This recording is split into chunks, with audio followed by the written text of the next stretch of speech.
we're the nation's leading organization bringing together people across communities and backgrounds to understand and prevent suicide and to help those who have lost a loved one by suicide to support you, but also for those who struggle in silence. So although we're here because our losses have brought us together, we're also here to support those who thankfully are still with us. So we support you too, and we welcome you, and we're glad that you're here walking with us. We really do strive for a world without suicide, and AFSP has set a very aggressive goal to reduce suicide by 20% by the year 2025. And I think collectively, communities like this coming together and across our country, because we're a national organization and we're actually having over 370 of these walks all across the United States. So together, we really can make a difference. We support scientific research, which is so critical because in order to find earlier ways to detect those that are at risk for dying by suicide and better treatment methods, the scientific research is so critical. In fact, in the last 10 years, many other leading causes of death have reduced significantly because of the scientific research. However, suicide in the last 10 years has gone up 20% because suicide prevention research receives the fewest dollars from federal grant funding. So I guess we get one. your dollars that you work so hard to raise are truly being put to a good cause. And in addition to the research that we fund, we also develop evidence-based programs that we bring back into the communities. And we have many programs. Anyone who's interested, after the walk, I'll still be here. Please come over to the AFSP information table. I'll be happy to answer any questions that you may have. So many of us are here today because we have lost someone we love very much to suicide. And though they are no longer with us, we continue to be their voice. We must be their voice to bring suicide and mental illness, depression out of the darkness and into the light. It is not a character flaw. Just as people die from heart failure, from cancer and other diseases, people can also die from depression and other mental illnesses if left untreated or undiagnosed. None of us chose to be survivors, it chose us, but we get to choose what we want to do with our tragic experience. And for me, it was getting involved in doing whatever I can, even if it only saves one life, it is worth it. So all of you coming out here and walking today also are helping to reduce that stigma that's associated with suicide and mental illness, and to make it an environment that is safe and comfortable and compassionate for everyone impacted by suicide and or mental illness. So as you walk today in memory of your loved one, I hope you'll find comfort in knowing that you are not alone. And I hope that you're able to reflect on all the beautiful memories that your loved one left you, because it's our memories that are going to carry us through. I lost my youngest son, Josh, when he was 17.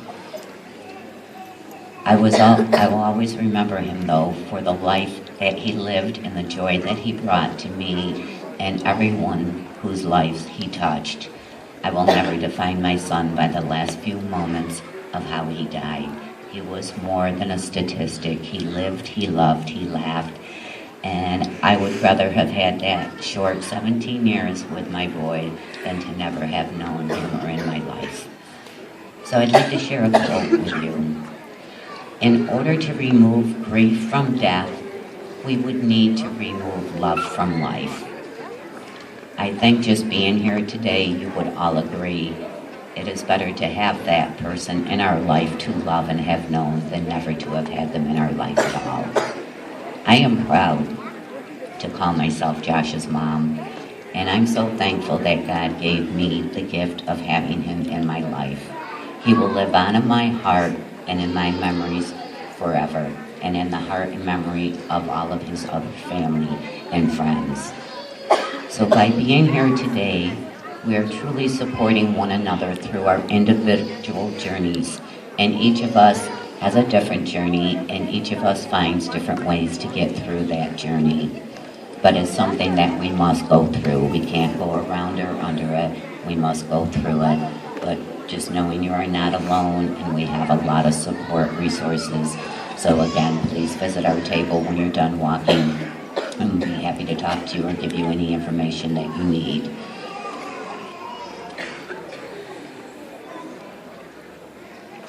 Suicide is now the 10th overleading cause of death.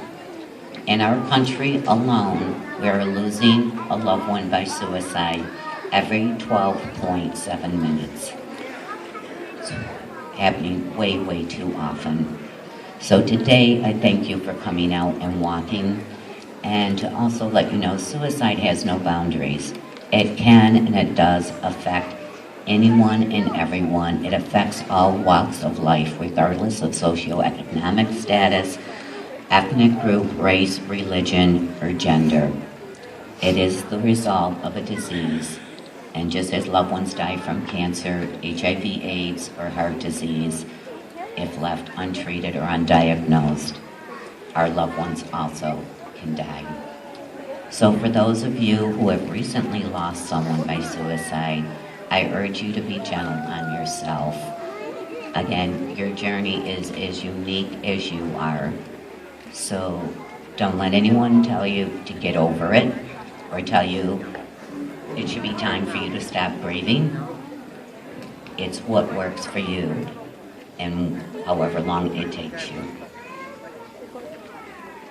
So I just want to mention one more time, is there anyone who hasn't signed their loved one's name up to be read? We don't want to miss anyone. And where's the board, if anyone? We have the board right here, and just holding it up, so please make sure your loved one's name is on there. They're going to be read in just a few minutes. I just want to give everyone time to make sure they sign up. Either people release the butterflies already? And also we have sign-up sheets over there. If you've not had a chance, we have our beautiful Lifekeeper memory quilts. If you would like a quilt packet for next year's quilt, we do them every year. We're very happy to send you all the information. We send you the muslin, the directions on how to put it together, and then you complete it, and you mail it back to our quilt coordinator, and she does a phenomenal job putting our quilts together. Because again, our loved ones are more than a statistic. This tells their story. This tells that they were loved, they lived, they laughed. So again, together today we are hoping to erase those stigmas associated with suicide and mental illness. Today is a day to remember and reflect on all the beautiful memories that our loved one has left us. Thank you for walking with us today, and may peace be with each and every one of you. Thank you so much.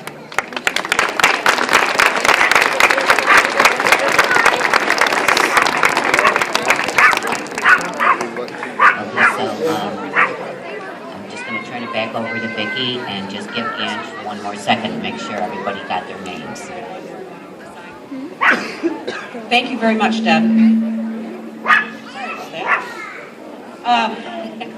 As you know, we've had some people distributing butterflies. I ask you to be very careful with them. They're very fragile.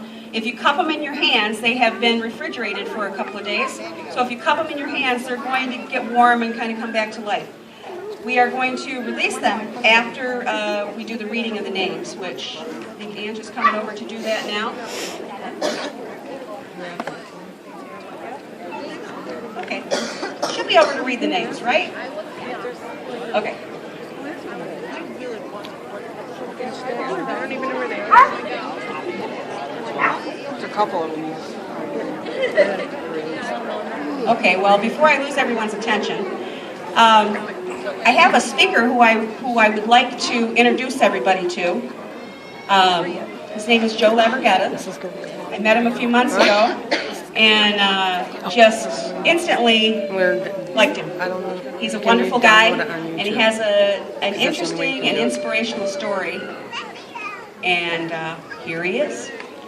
Because there's no way you can do it Thanks, on Vicki. Facebook. Everybody looks great. Let's give yourself a hand. Everybody looks great. All the teams, everything. I met Vicki a couple of months ago. She was putting this together, and I wanted to raise some money, and she asked me why I was walking today. I'm a suicide attempt survivor myself. Dealt with depression my whole life, and I thought that if I took medication or got help that I was weak. I thought that. Well, boy, was I wrong, and I am wrong.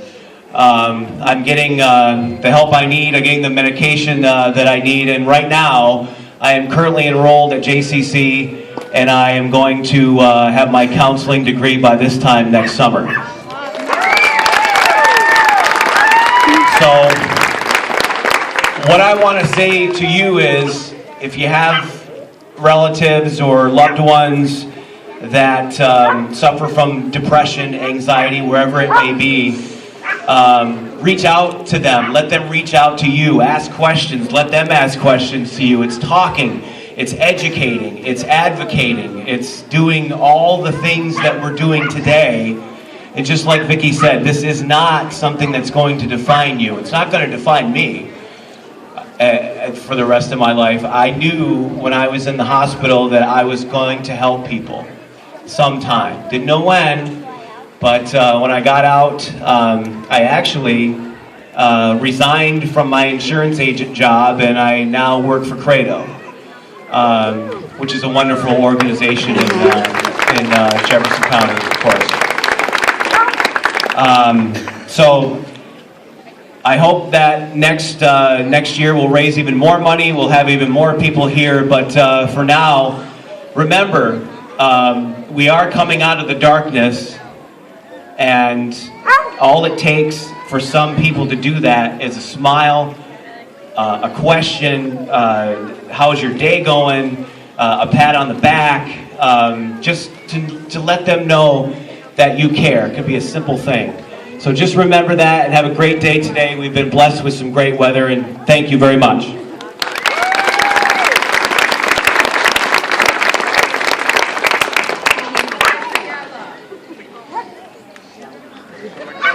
Hi, my name is Angela Murata. I'm a board member for our local Central New York chapter. I want to apologize if I mispronounce any names, and some names may be on here more than once. Ashley Marie Pluff. That's my daughter, by the way. I just pooped on that one. Josh Graham. Kim Dippo. Stephen Michael Brown III. Rick Johnson. Ronnie Walker. David Walker. Corey Craig. Janelle Granger. Mark Winter. Mark Hall. Daniel Hall. Sandy Vincent Finney, John Desmaro, Johnny D, Henry Bogue, Raymond Wright, Matthew Herring, Matthew Stanek, David Trombley, Erica, Rick Chibo, Roy Fleming Jr., Are you good for Chris stop the video? Bush, Brandon Reedy,